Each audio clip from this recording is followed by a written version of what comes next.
Hello student, welcome back my channel. कैसे हैं आप? उम्मीद करती हूँ आप सब अच्छे होंगे और खूब मन लगा के अपनी तैयारी कंटिन्यू कर रहे होंगे। तो आज हम बात करने वाले हैं सीटेट के बारे में। सीटेट के जितने भी क्वेश्चन आपने मेरे से पूछे, आज मैं आपको सभी का जवाब देने वाली हूँ। यदि आप इस चैनल पर पहली बार आए हैं तो चैनल को जरूर सब्सक्राइब करें, वीडियो को लाइक करें, कमेंट करें, शेयर करें। देखिए, जो सबसे पहले आपका सवाल जो आता है वो ये है, क्या सीटेट के बाद गवर्नमेंट जॉब लग जाती है? देखिए, सीटेट क्वालिफाई करने के बाद गवर्नमेंट जॉब नहीं लगती है, ना ही कोई गारंटी है कि सीटेट पास करने के बाद कि आपकी गवर्नमेंट जॉब लगेगी। ये एक पात्रता परीक्षा है, यानी कि सिर्फ ये देखा जाता है कि आप टीचर बनने के लायक हैं या नहीं। जब आपका सीटेट क्वालिफाई हो जाता है, उसके बाद जो भी वैकेंसी आती हैं उनमें आप एलिजिबल हो जाते हैं फॉर्म फिल करने के लिए। गारंटी नहीं है कि आप टीचर बन जाएंगे। टीचर आप कब बनेंगे? तब जो भी वैकेंसी आई हुई है उनमें आप अप्लाई करेंगे, अच्छे मार्क्स लेके आएंगे, आप उसमें पास हो जाएंगे, उसके बाद आप टीचर बनेंगे। यदि आपका सीटेट क्वालिफाई नहीं होता है तो आप वहां पे अप्लाई नहीं कर पाते जो वैकेंसी आपकी निकली है। और एक जो दूसरा कमेंट आपका ये था कि मैम क्या अदर स्टेट के बच्चे अप्लाई कर सकते हैं? देखिए, आप किसी भी स्टेट से बिलोंग करते हैं, चाहे आप एमपी के हो, राजस्थान के हो, यूपी के हो, सीटेट हर बच्चा भर। आपने बीएड किया है, बीईटीसी या डीएलएड वगैरह आपने किया है तो आप एलिजिबल हो सीटेट में फॉर्म भरने के लिए, ठीक है। और एक कमेंट मुझे एक सिस्टर ने किया था कि मैम मेरे जो मतलब 12th में मेरे मार्क्स 45% थे, क्या मैं सीटेट में अप्लाई कर सकती हूँ? क्या मैं सीटेट का फॉर्म भर सकती हूँ? देखिए, आपके इंटर में कितने मार्क्स हैं, बीए में कितने मार्क्स हैं और बीएड में कितने मार्क्स हैं, ये कोई मायने नहीं रखता, ठीक है। आपने बीएड किया है प्लस बीटीसी या डीएलएड जो भी आपने किया हुआ है, जो भी आपका कोर्स है वो आपने किया हो, परसेंटेज क्या है आपकी ये मायने नहीं रखती। आप सीटेट में अप्लाई कर सकते हैं, ठीक है। ये सिर्फ पात्रता परीक्षा है, सिर्फ ये चेक किया जाता है कि भाई आप मतलब टीचर बनने के लायक हो भी या नहीं, आपको नॉलेज है या नहीं, ठीक है, सिर्फ ये देखा जाता है। लेकिन फिर भी इसका जो पासिंग परसेंटेज 7 to 8% से ऊपर नहीं जाता। 7 से 8% बच्चे ही क्वालिफाई कर पाते हैं सीटेट। तो प्रॉब्लम कहाँ है, ये भी आपको जानना बहुत जरूरी है। देखिए, जो दूसरा कमेंट था कि मैम क्या हम सीटेट 2 बार दे सकते हैं? देखिए, यदि आपके मार्क्स कम है सीटेट में तो आप सीटेट कितने भी बार दे सकते हैं। जैसे कि मैंने 4 बार पास किया है, आप भी कितनी बार पास कर सकते हैं नंबर बढ़ाने के लिए, क्योंकि आप सभी के कमेंट आते हैं कि मैम सीटेट को 4 बार पास क्यों किया। तो ये क्या, ये तो आपकी इच्छा है कि आप एक बार दें।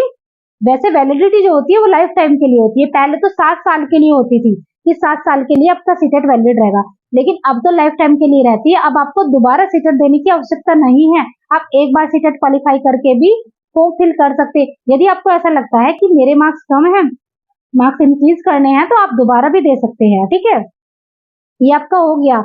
और एक जो कमेंट था आपका वो ये था कि मैम सीटेट के लिए तैयारी कैसे करें?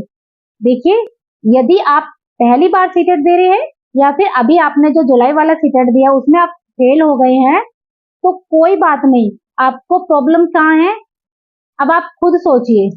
देखो, फॉर्म भरे जाते हैं 14 लाख, बच्चे कितने पास होते हैं? 2 लाख, ठीक है। अब एग्जाम क्या है, सिर्फ एक पात्रता परीक्षा है, लेकिन फिर भी इतना कम परसेंटेज पासिंग मार्क्स रहता है।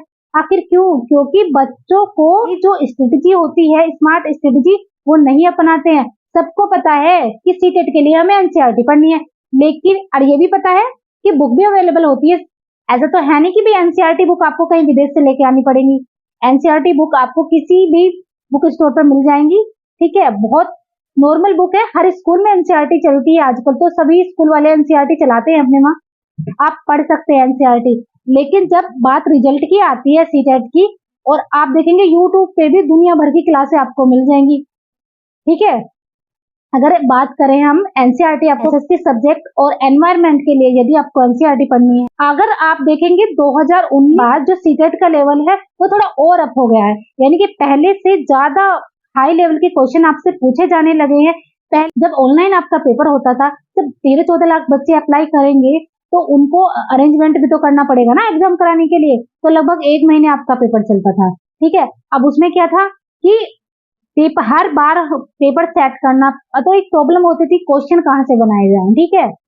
लेकिन जब से आपका पेपर ऑफलाइन हुआ है, अब उनके सामने सिर्फ उनको एक दो सेट तैयार करने हैं, एक बार ही आपका ऑफलाइन पेपर होगा और अच्छे खासे लेवल के उसमें क्वेश्चन पूछते हैं। ठीक है, पहले तो ये होता था कि जैसे 3-4 पेपर आपके हो जाते थे, जब ऑनलाइन पेपर होते थे तो बच्चों को आइडिया लग जाता था किस तरीके से क्वेश्चन एग्जामिनर पूछ रहा है। लेकिन ऑफलाइन में तो आपके पास कोई आइडिया नहीं होता, वो सिर्फ आप प्रीवियस ईयर क्वेश्चन पेपर देख के लगा सकते हैं। करंट का आपको कोई आइडिया नहीं होता कि करंट में आप कैसे क्वेश्चन पूछ रहे हैं। ठीक है, तो क्या सबको पता है ना कि एनसीईआरटी पढ़नी है, लेकिन फिर भी रिजल्ट बहुत डाउन जाता है। तो आपको क्या करना है, अच्छे से तैयारी करनी है। लेकिन हमारी प्रॉब्लम क्या होती है कि हम लास्ट टाइम पे ज्यादा पढ़ते हैं। हम सबसे ज्यादा लास्ट टाइम पे ये वाली वीडियो सर्च करते हैं, 20 दिन में सीटेट की तैयारी कैसे करें, 10 दिन में सीटेट की तैयारी करें, 1 महीने में सीटेट की तैयारी कैसे करें। इन वाली वीडियो को हम देखते हैं, फिर उसके बाद हम तैयारी करना स्टार्ट करते हैं। तो देखिए, अभी आपके पास समय है, जब आपका जो नेक्स्ट सीटेट है वो दिसंबर में या फिर जनवरी 2025 में होगा। तो अब से भी अगर आप डेली 2 या 3 घंटे भी सीटेट के लिए निकाल पा रहे हैं तो आप आसानी से सीटेट पास कर सकते हैं। ठीक है, लेकिन प्रॉब्लम कहाँ है, एक तो हमारे पास बुक इतनी सारी होती हैं, आज हम ये बुक पढ़ रहे हैं, कल वो बुक पढ़ रहे हैं। जो बुक आपको पढ़ने के लिए है वो तो आप पढ़ते नहीं हो भाई, एनसीईआरटी आपको पढ़नी चाहिए। ठीक है, मैं कहती हूँ कि एनसीईआरटी की एक एक लाइन आपको याद होनी चाहिए, क्योंकि वहीं से ही क्वेश्चन आते हैं, अलग बुक से क्वेश्चन नहीं लगते। अगर चाहे आप कोई भी बुक कितने भी पढ़ लो, ठीक है, अगर उस बुक में एनसीईआरटी का समावेश नहीं है तो आपका सीटेट क्वालिफाई करना थोड़ा मुश्किल हो जाता है। ठीक है, तो आपको एनसीईआरटी पढ़नी है और एनसीईआरटी के आप नोट्स बना लीजिए, क्योंकि अभी तो समय है आपके पास। क्योंकि देखिए, अगर आप बार बार बुक पढ़ेंगे ना एनसीईआरटी की तो आपका बहुत सारा समय वेस्ट हो जाएगा, क्योंकि बुकों में जो है 60% चीजें तो अनावश्यक होती है।